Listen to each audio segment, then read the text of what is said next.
The thermometer outside Mikhail Afanasyev's window had given up trying to show the temperature 3 days ago. The mercury had simply sunk so deep into the glass tube that it disappeared, as if even the instrument itself had decided that some numbers were too brutal to display. But Mikhail knew the number. Everyone in the Sakha Republic knew it without looking. You could feel minus 71 degrees Celsius in the way your nostrils fused shut the moment you stepped outside. You could feel it in the way your eyelashes crystallized into tiny white needles within seconds. You could feel it in your bones, in your teeth, in the very marrow of who you were.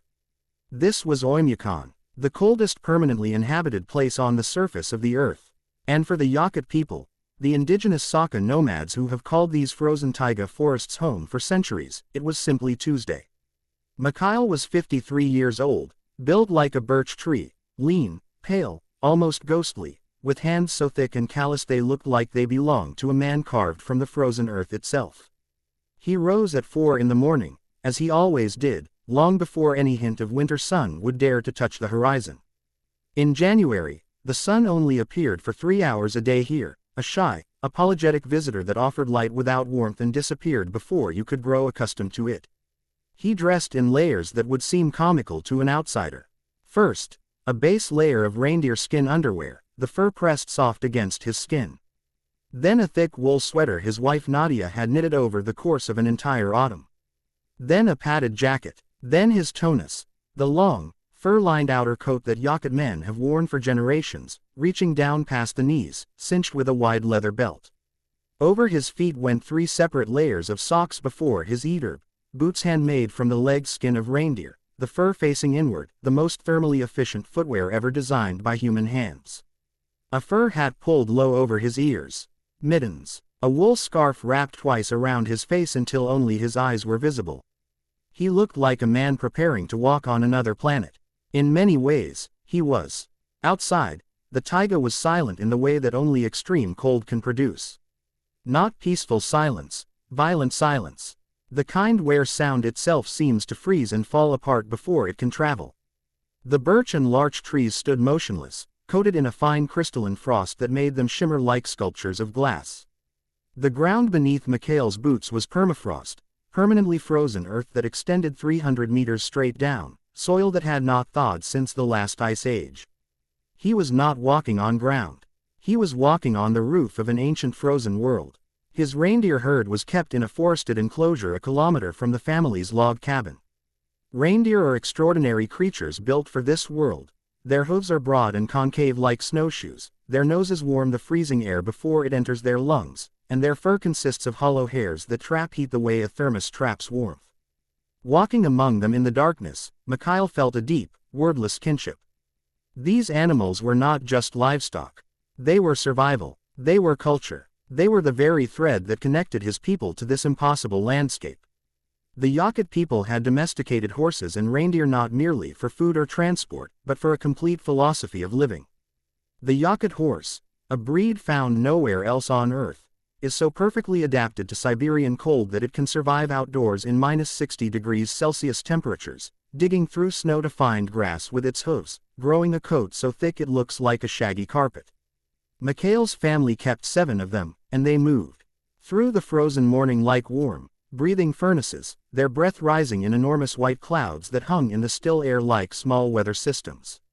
Back inside, Nadia had already started the fire.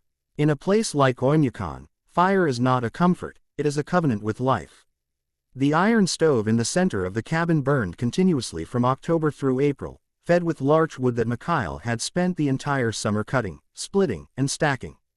Let the fire die even for a few hours in deep winter and the pipes would freeze, the walls would ice over from the inside, and the cabin would begin its slow transformation into a tomb. Nadia was preparing breakfast, Stroganina, a dish that requires no cooking because at minus 71 degrees Celsius, cooking is almost unnecessary for preservation. She had taken a frozen fish, a white fish caught from the Indigenous River last autumn, and was shaving thin, translucent curls from it with a sharp knife, the way a woodworker planes a plank of timber. The shavings fell into a bowl and were eaten raw, frozen solid, dipped in salt and pepper. To an outsider it sounds extreme.